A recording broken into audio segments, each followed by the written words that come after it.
이강민의 잡지사 7월호 17번째 페이지. 팔도유람 잘하다 뜬금없이 국경 넘어 출타하고 오신 역사 방랑객 박광일 선생님과 함께합니다. 어서 오세요. 안녕하세요. 아유, 바람 잘 쐬고 오셨습니까? 네, 만주 바람 잘 쐬고 왔습니다. 만주 바람을 쐬고 오셨습니다. 무려 만주를 갔다 오셨어요. 그렇죠. 백두산 천지에 바람도 쐬고 왔습니다. 천지도 다녀오셨습니다. 그렇습니다. 물도 드셔보셨나요? 내려가려면 너무 멀어서 네. 거기는 다녀오지 못했습니다. 찍먹만 하고 오셨군요. 네. 아니 2주 동안 만주 뭐하러 무슨 행사로 가신 거예요? 국가보훈부에서 네. 이제 그 보훈사적지라고 국에 있는 독립운동 사적지를 답사하는 프로그램이 있었는데 거기에 이제 몇 명의 동행 강사가 있었습니다. 네. 이제 그 중에 한 명으로 제가 참여를 해서 다녀왔었고요. 네. 만주의 서쪽 끝이라고 할 수 있는 여순, 그 다음에 이제 대련, 중국 바로 말하면 리순하고 따렌이 되는 곳이고, 네. 그 다음에 이제 북쪽 끝이라고 할 수 있는 하얼빈까지 5박 6일 정도 일정으로 다녀왔습니다. 한 수백 명의 단원들을 인솔하는 약간 어몽길 대장 같은 역할로 가셨다고 들었는데 사실인가요? 네, 세 분 선생님이 계신데 예. 제가 가장 힘이 약해서 네. 단장으로 지목되는 바람에 부득이 단장으로서 다녀왔습니다. 마피아 게임도 아니고 지명제인가요? 예, 네. 그렇군요. 단원들 잡지사 구독은 다 시키셨는지. 네, 잡지사에 대해서 익히 현장에 가서 얘기를 했고 특히 이 프로그램이 유튜브가 잘 돼 있기 때문에 그렇죠. 많은 구독 바란다라고 제가 얘기를 했고 방송에서도 이 얘기가 나올 수 있으니까 예. 예의 주시해달라고 얘기를 하고 왔습니다. 그 정도면 뭐 할 일 다 하고 오신 것 같고요. 자, 저희가 고의 보내드리기 전에 딜을 한 게 있었습니다. 이번 만주 여행설이 아직 따끈따끈할 때 잡지사에서 만주 이야기를 한 편 해주십사 부탁드렸는데요. 네. 그래서 오늘은 박광일의 지명 팔도유람 별책부록 느낌으로 박광일의 만주유람 느낌으로 한번 가보겠습니다. 말 타고. 예, 말 타고 마정 느낌으로 네. 한번 가보겠습니다. 자, 일단 선생님께서 2주 동안 유람하고 오신 이 만주라는 곳. 정확히 어느 지역을 가리키는 지명인가요? 네, 만주를 가리키는 현재 이제 중국 지명으로 가장 널리 쓰이는 것은 동북 삼성입니다. 그래서 이제 한자 발음으로 하면은 요녕성, 길림성, 흑룡강성을 가리키는데요. 네. 여기 이제 내몽골 일대까지 가리킨다라고 한다 그러면 조금 더 영역이 넓어질 수 있습니다. 동북 삼성은 이제 현대의 지명이기 때문에 과거에 이제 만주라는 지명이 언제 쓰였는가를 보게 되면은 네. 대체로 이제 청나라 수립기에 그러니까 누르하치가 후금을 만들고 나중에 이제 그 홍타이지 시절 청태종 때 청으로 이름을 바꾸게 되는데 네. 그 시기에 이제 그 여진족 안에서 가장 귀한 부류를 만주라고 불렀습니다. 귀한 부류? 그렇습니다. 그래서 이제 그 귀한 부류를 가리켜서 만주라고 불러서 네. 실제로 여진족의 다른 이칭이 만주족이죠. 그러니까 그 만주족이 살았던 곳을 네. 땅을 가리켜서 만주다. 만주라고 불렀고요. 네. 그러니까 그 지역이 대체로 지금 말씀드렸던 내몽골 일부와 그 다음에 이제 동북 삼성을 아우르는 지역이 됐고요. 청은 건국하자마자 대부분의 인구가 많지 않았기 때문에 네. 중국의 관내 지역, 북경 지역으로 옮겨갑니다. 네. 그러니까 이 지역을 보호하기 위해서 아무도 들어오지 못하게 합니다. 봉금이라는 정책을 쓰게 되니까 이제 국경을 압록강, 두만강을 맞대고 있던 우리로 볼 때는 네. 거기 사람이 없어요. 그렇죠, 그렇죠. 그러면 사냥도 가고 인삼도 캐고 네. 약초도 캐고 네. 그래서 이제 자주 넘어갔던 그렇군요. 익숙한 곳이기도 합니다. 그렇습니다. 일단 지도를 보면서 우리가 만주 지역을 한번 살펴볼까요? 준비한 지도가 있는데. 네, 이 지도를 보면은 이제 그 북한 지역의 백두산을 기준으로 이제 압록강, 두만강이 있는데요. 네. 그 압록강 쪽을 보통 이제 압록강, 두만강 북쪽을 만주라고 봅니다. 그래서 네. 만주에 제가 다녀온 가장 남쪽이 이제 그러니까 대련시가 되는 거고요. 예. 거기서 이제 심양, 장춘, 하얼빈을 있는데 그 위에 보면 치치하얼이 있는데 네. 여기를 잇는 삼각형 정도. 그러니까 지금 두만강의 끝 머리가 이제 중국의 연해주랑 맞닿는 곳인데 네. 고기를 잇는 대체의 삼각형을 둥그렇게 그린 모양 정도가 만주가 된다라고 보시면 이게 지금 우리 국경처럼 딱딱 정해진 개념은 아닌 것 같아요. 그렇습니다. 그러니까 아마 고구려 전성기의 어떤 영역하고 상당 부분 일치하는 네. 그런 모습을 볼 수가 있죠. 대체로 저 지역입니다. 예, 그러니까 좀 네. 대련이라고 하는 지역이 네. 612년 을지문덕이 일으켰던 살수대첩 당시에는 비사성이 있던 곳입니다. 그렇군요. 지금 이제 대흑산성 또는 대흑성이라고 부르는 성 이름으로 바뀌어 있지만 네. 그 수나라 네호아가 30만 수군을 이끌고 왔다가 저기서 패배하는 바람에 네. 이제 수나라의 모든 계획이 꼬였던 그 장소가 바로 이제 다렌이라고 한다 그러면 이제 그 영토 그 지역이 가지고 있는 의미가 어떤지를 짐작해 볼 수가 있습니다. 근데 우리가 북간도, 서간도, 연해주 이런 지명들도 있잖아요. 그렇죠. 네, 어떤 차이가 있나요? 이제 간도라고 하는 것들은 예전 그 조선 사람들이 생각할 때 이제 그 백두산을 기준으로 보면은 네. 강이 이제 두만강, 압록강인데 위로 또 하나 토문강 또는 송화강이 흘러갑니다. 네네. 그러면 강과 강 사이니까 네. 여의도 같은 거 아니야? 그러면 여의도. 사이에 있는 섬이네. 네. 그래서 사이 간자에 섬도자를 써서 아, 그렇구나. 간도라고 이름을 붙였어요. 예, 예. 그런데 이 간도 지역이 굉장히 넓으니까 네. 이제 구분을 하기 시작한 거예요. 그러니까 백두산을 기준으로 오른쪽은 북쪽입니다. 네. 그러니까 이제 그 우리 그 국경이 이제 북쪽으로 흘러가게 되니까 네. 그러니까 여기는 북간도, 북간도. 그다음에 여기는 서간도. 그러니까 아. 어떻게 보면 동간도, 서간도 쓸 것 같지만 네. 실제로는 북간도, 아. 서간도라는 표현을 써서 동쪽과 서쪽. 백두산이 그 기준이구나. 그렇습니다. 그래서 예. 이제 그 김동삼 선생이 나중에 신흥무관학교 학생들을 데리고 예. 농장을 일구는데 네. 백두산 서쪽에 있는 농장이라 백서농장. 아, 그러니까 당시에는 이 백두산이 일제 강점기에는 굉장히 중요한 상징성을 갖고 있었거든요. 네. 그래서 이 기준으로 만들어졌다라고 보시면 될 것 같습니다. 연해주는 만주인가요? 연해주는 네. 1860년에 러시아가 청나라로부터 취득한 새로운 땅입니다. 아. 그런데 이제 이 땅은 완전히 러시아 땅이라고 볼 수가 있고요. 아. 프리모르스키를 이제 한자로 번역을 하니까 네. 바다에 닿아 있다. 연해주. 그래서 연해주의 주도는 블라디보스토크. 보스토크. 그러니까 이제 두만강을 넘어서 오른쪽으로 가면은 연해주로 가고요. 네, 네. 두만강을 넘어서 왼쪽으로 가면은 북간도로 가고. 아. 이렇게 기억을 하시면 만주에는 포함되지 않는 거네요. 그렇죠. 네, 만주에는 그렇죠, 포함이 그렇죠. 예. 되지 않습니다. 네, 알겠습니다. 이렇게 개념 정리를 해봤고요.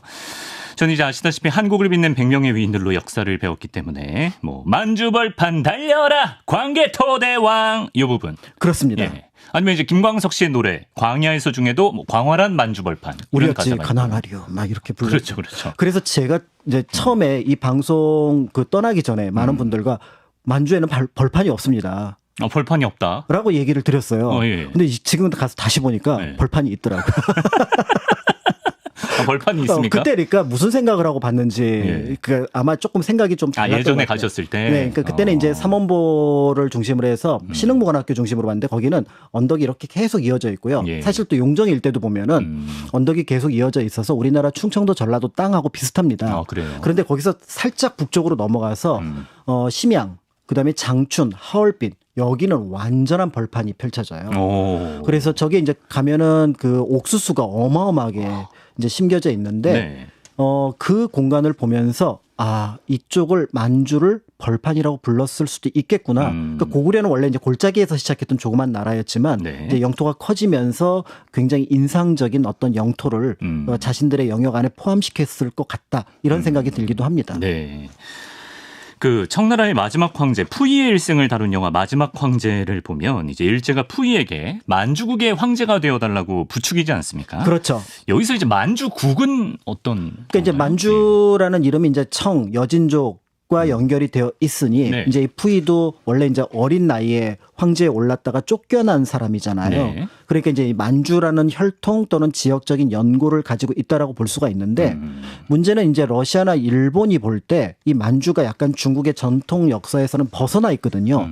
요 연기 굉장히 넓습니다. 네. 요걸 한번 분리시켜 볼까? 이 계획을 획책을 합니다. 그런데 이제 이 계획은 사실은 이제 연합국에 의해서 네. 계속해서 거부가 돼요. 예. 중국 영토는 건드리지 마라. 그러니까 중국 영토를 한번 건드리기 시작하면 또 여러 열강들이 들러붙어서 2차 세계대전 이후의 모든 상황들이 그러니까 1, 2차 세계대전의 모든 상황들이 복잡해지거든요. 분쟁이 생기고. 그러니까 예. 여기는 건드리지 마라. 예, 예. 그러니까 이제 일본이 고민을 한 거예요. 네네. 중국을 침략하지 않고 중국의 영토를 먹을 방법. 그러면 네. 우리나라가 거기 점령 안 하면 되는 거잖아. 그러면 중국이 거기에 연고를 가지고 있는 사람이 나라를 세우면 되겠네? 네네. 푸이. 바지 황제네요. 그렇죠. 예, 그래서 거기를 자신들이 실질적으로 통치하는 세력으로 두었으면서도 괴뢰국이었던 만주국을 설치하면서 우리가 1932년, 그러니까 31년에 만주사변을 일으키고 예. 32년부터 우리가 알고 있는 만주국이라는 괴뢰 정권, 괴뢰국이 45년까지 이어지게 되었다. 네. 이렇게 보시면은 될 것 같습니다. 일제는 하여간 이런 쪽으로는 뭐 비상하다면 비상하다고 해야 되나? 네, 그래도 이제 결국 그것 때문에 이제 그 미국하고 결국 만주국을 세우고 나서 네. 미국하고 일본은 완전히 틀어지게 되고 아, 그렇군요. 그러니까 이제 미국이 어떻게 보면 일본이 일종의 1차 세계대전까지는 승전국에 포함되어 있었거든요. 네네네. 그리고 연합국의 일원처럼 포함되었었는데 이 사건 이후로 거리가 멀어지기 시작하고 중일전쟁 이후로 완전히 멀어지기 시작하니까 자충수가 됐네. 그렇죠. 일본으로 볼 때는 미국에서 여러 가지 구입했던 기름이라든지 고철 이런 부분을 구할 수 없으니 네. 동남아시아로 내려갑니다. 그러면서 우리가 알고 있는 이제 1차 세계대전 이후에 또 다른 국면들이 만들어지게 되는 거죠. 그렇군요. 사실 좀 척박하고 좀 추울 거라는 이미지가 있어서 만주 지역이 그 지정학적으로 그렇게 중요한 땅일까 싶기도 하고 또 이제 중국 입장에서도 그 땅이 워낙 넓으니까 만주 고 일대가 그렇게 필요한 곳일까 싶기도 하거든요, 저는. 그렇죠. 근데 이제 역사에서 굉장히 많은 국가와 민족이 얽히고 설킨 곳이 바로 저 만주 지역이라고 하는데. 그렇습니다. 그러니까 예를 들어서 이제 우리가 그 하얼빈 같은 게 1910년경에 그러니까 러시아 제정 러시아가 그 어떻게 보면 영향력을 행사하고 있을 때였거든요. 네. 이때 보면은 그 안에 53개 민족과 44개 언어가 하얼빈 한 도시에서만 야, 통용이 되었다고 합니다. 용광로. 그렇죠. 예. 그러니까 우리가 알고 있는 그 지금은 이름을 거의 잊어버리긴 했지만 네. 동북아에 있었던 수많은 유목민족, 네. 그다음에 또 농경민족이 어떻게 보면 만날 수 있었던 곳이 만주였습니다. 다만 앞에서 말씀드렸던 것처럼 청이 수립된 이후로 네. 말 그대로 이제 청 제국 속에서 여기는 굉장히 안정적으로 보호가 됐던 거였는데 네네. 그 봉금이 딱 해제가 되면서 예. 이제 용광로가 됐고 또 그 청나라가 이 지역을 어떻게 보면은 장악하기 이전에는 또 여러 민족들이 오고 갔던 통로. 네. 그러니까 우리도 이제 고구려 발해의 흔적을 여기서 찾게 되는 것도 네. 그와 관련이 있는 거죠. 네. 아니 뭐 구체적으로 뭐 러시아, 일본, 뭐 또 우리 한반도 입장에서는 그 지역에 어떤 가치가 있었을까요? 예. 처음에는 거기 별다른 가치가 있다라고 판단을 하질 않았는데 네네네. 각 나라가 확장 정책, 그러니까 예를 들어서 해양 세력이 대륙으로 확장을 할 때는 만주가 교두보가 되고요. 대륙 세력이 그러니까 바다 쪽으로 나올 때도 만주가 교두보가 됩니다. 전자는 일본이고 후자는 러시아. 그렇죠. 예. 그러니까 일본 같은 경우는 중국 본토로 넘어가야 되는데 여순 대련이 딱 거기 나와 있는 통로잖아요. 여기를 장악하면은 그 산동반도 일대까지 한눈에 네. 들어오게 되니까 네. 이 지역을 굉장히 중요하게 생각을 했고요. 예. 러시아는 지금 블라디보스톡 갖고는 좀 부족하거든요. 그러면 대련항까지를 연결하는 네. 뭔가 루트가 필요할 텐데 이걸 또 일본이 탐을 내는 거예요. 그러니까 이제 이 두 나라가 서로 이제 어떻게 보면은 이 만주를 두고 교착점을 벌이고 있었고 중국 역시도 결국 여기를 우리가 놓치는 순간 네. 대륙 세력이든 해양 세력이든 그렇죠. 침탈을 할 테니 네. 우리가 여기를 또 보존을 해야겠다. 이 생각을 했던 거고요. 네. 1910년에 우리가 이제 국권을 빼앗기니까 현실적으로 한반도 내에서는 독립운동을 하는 게 굉장히 어렵습니다. 그렇다면은 만주로 가자. 우리는 또 예. 그쪽에 새로운 곳이 된다. 그래서 이제 안동에서 이제 신흥무관학교를 만드는데 결정적인 역할을 했던 김동삼 선생 같은 경우가 예. 원래 이름이 김긍식이에요. 그런데 나는 이제부터 동만주, 어. 동북의 만주에 가서 나는 나의 삶을 네. 걸겠다. 야. 이름을 동삼으로 바꿉니다. 그렇구나. 그러니까 이제 김동삼 선생의 이름만 보아도 네. 당시 한국인들이 만주에 걸었던 기대 이런 것들이 이제 복합적으로 얽혀 있는 곳이 야. 바로 이곳이었습니다. 독립의 희망을 품었던 곳이기도 합니다. 우리에게는. 자, 이제 만주를 둘러싼 각축전 얘기를 해주셨는데 특히 이제 1900년대 초에 그 각축전이 굉장히 치열했습니다. 특히 러시아와 일본의 철도 경쟁이 만주를 둘러싸고 펼쳐졌다고요. 그렇죠. 이제 이 철도 경쟁의 시작은 1895년에 시모네스키 조약으로 이제 촉발이 됩니다. 네. 청일 전쟁에서 일본이 승리를 했잖아요. 네네. 그러니까 청에게 엄청난 배상금과 더불어서 대만, 요동반도를 할양받습니다. 네. 그러니까 지금의 여순 대련 지역을 할양을 받는 거죠. 네. 러시아가 지금 눈독 들이고 있었잖아요. 그렇죠. 그렇죠. 근데 이거를 일본이 가져가겠다는 거예요. 꼴실이죠. 네, 그러니까 부릅니다. 네. 저기 프랑스, 독일 같이 오자. 프랑스, 독일을 불렀다고. 예, 예. 예, 여기 지금 먹으면 예. 지금 산동반도는 독일 쪽이고 프랑스는 아무것도 없지만 그래도 니네 돈이 지금 들어올 관계를 일본이 막는 거 아니냐. 예. 우리 여기서 간섭하러 가자.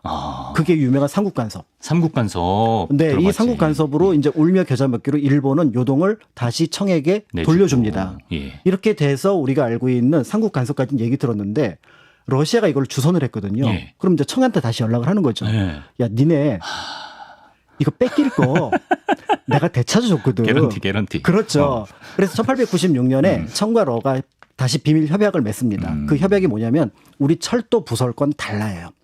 철도 부설권 그 지역에 철도를 깔게 해달라. 그렇죠. 만주 지역에 철도를 깔도록 우리에게 그 권한을 권리를 줘라. 달라. 이렇게 얘기를 했던 건데 예. 러시아가 이 철도 부설권을 가지려고 했던 이유는 첫 번째는 시베리아 횡단철도가 원래 이제 러시아 영토로만 이어지다 보니까 이 그 블라디보스토크가 그 만주의 북부 지역에서 블라디보스토크로 가는 길이 돌아서 가는 노선이에요. 아, 비효율적이구나. 근데 여기를 뚝 줄으면은 한 1000km가 줄거든요. 오, 크네. 예. 이거 직선을 하나 먼저 당겨 놓고요. 네네. 그게 이제 만주리, 하얼빈, 블라디보스톡을 잇는 동청철도입니다. 네. 청나라의 동쪽에 있다 그래서 동청철도라고 이름이 붙은 거거든요. 예. 그런데 이거를 뽑고 지금 요동반도도 네. 중심에 둬야 되잖아요. 네. 저기 그러니까 사진이 있으니까 같이 그렇죠. 설명을 해주시면. 저기 보면 네. 만주리라고 하는 곳이 이제 그 중국의 만주가 시작되는 곳입니다. 그러니까 네. 치타에서 만주리를 연결해서 하얼빈으로 해서 블라디보스톡으로 들어오면은 위에 초록색 섬이 원래 이제 그 네, 시베리아 돌아가는. 횡단철도인데 예, 예. 요거보다 이제 단축을 시키는 동청철도를 하나 땡깁니다. 훨씬 빨라지네. 이게 이제 본선이고요. 네, 파란색 선. 예. 예. 그런데 이제 그 대련을 중심으로 했던 요동반도 쪽에도 굉장히 관심이 많고 특히 여순항이 군사적으로 요충지가 되거든요. 네네. 여순항을 가지고 있으면은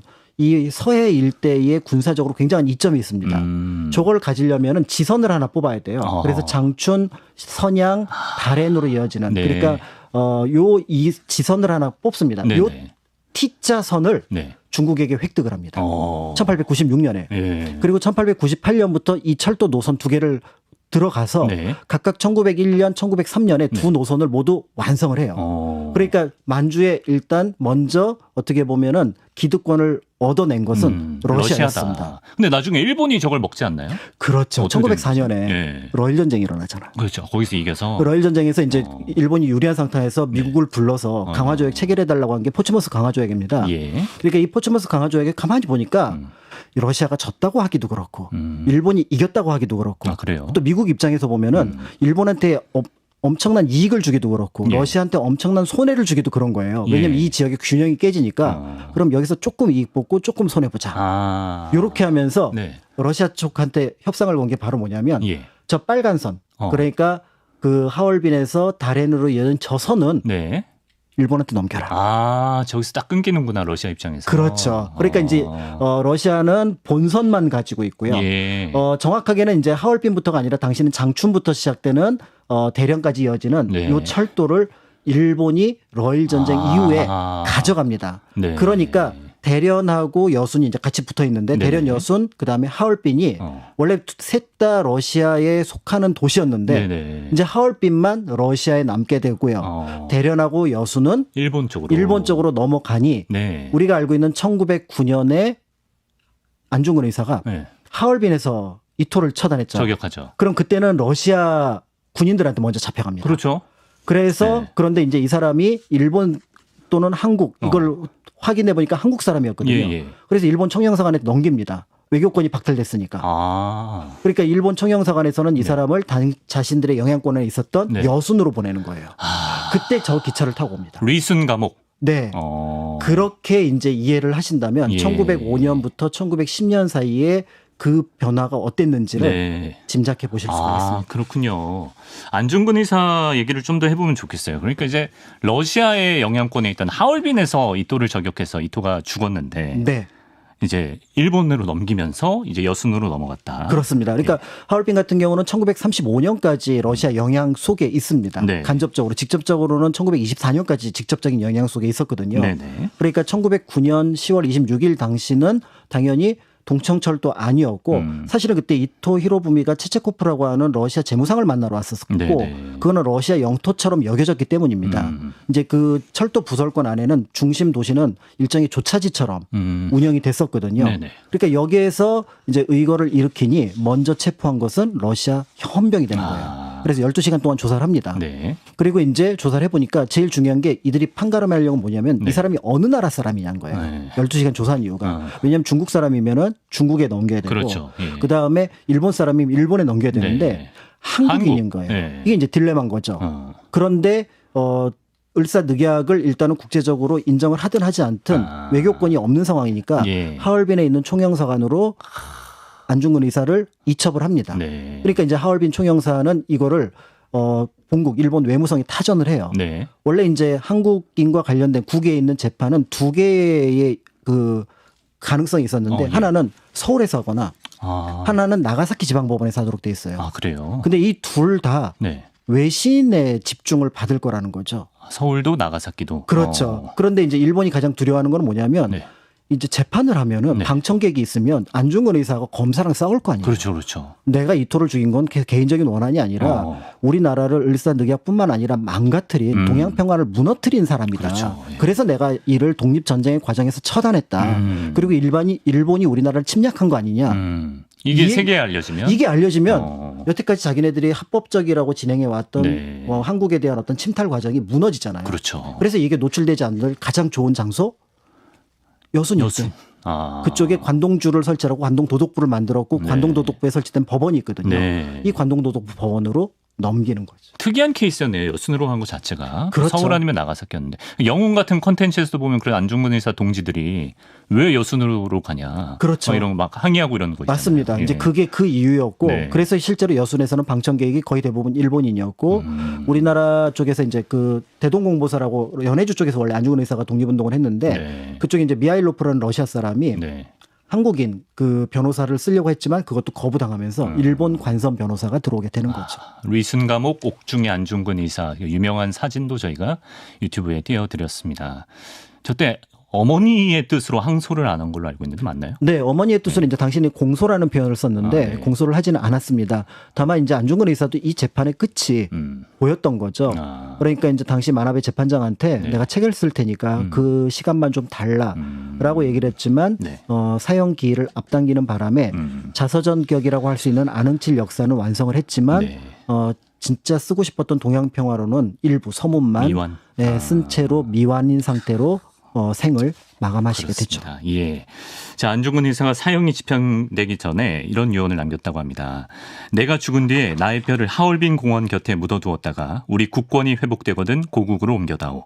나는 천국에 가서도 또한 마땅히 우리나라의 회복을 위해 힘쓸 것이다. 대한 독립의 소리가 천국에 들려오면 나는 마땅히 춤추며 만세를 부를 것이다. 참고로 이 리순 감옥은요, 그 단재 신채호 선생, 또 이제 조선말 부호였으나 재산을 모조리 독립운동에 사용한 이회영 선생이 순국하신 곳이기도 한데, 지난 시간에도 저희가 잠깐 얘기했지만 그 안중근 의사의 바람대로 국권은 이제 회복이 됐는데 그렇습니다. 아직 유해를 고국에 모시지 못했단 말이에요. 네. 그 유해는 지금 어디쯤에 있을 거라는 가늠조차 어려운 상황인가요? 가늠은 할 수가 있습니다. 네. 다만 이제 그 현재 여순 감옥 자체가 굉장히 많은 변화를 겪었어요. 여순 감옥에 이제 그 많은 한국인들이 가시게 되는데 그 네. 표에 보면 그 앞에 보면 한자로 뭐라고 적혀있냐면 일하 감옥 구지라고 적혀 있습니다. 뭐죠? 일은 일본, 그다음에 아는 아라사니까 러시아입니다. 그러니까 이 감옥이 이제 처음 만들어진 거는 러시아가 여순에 영향을 끼칠 때였다가 1905년에 여기에 대한 그 지배권이 일본으로 넘어가게 되거든요. 예. 그러니까 일본이 증축을 합니다. 그러니까 일단은 감옥의 구조가 크게 바뀌었어요. 네. 그래서 실제로 사형장이 지금 여순 감옥 안에 있는데 네. 이 사형장은 1930년대 이후에 만든 장소이기 때문에 네. 안중근 의사가 순국한 장소를 찾는 것도 일단은 현재로서는 네. 논쟁 중에 있다라고 볼 수가 있고요. 두 번째는 안중근 의사가 묻혀 있을 곳이 사실은 이제 원래는 일본 감옥법에 따르면은 네. 그 가족들이나 친구들에게 유해를 인계를 해야 되거든요. 네네. 근데 인계를 하지 않았습니다. 네. 안중근 의사의 유해 자체가 독립운동의 기점, 성지가 될 수 있다라고 판단을 했기 때문에 그런데요.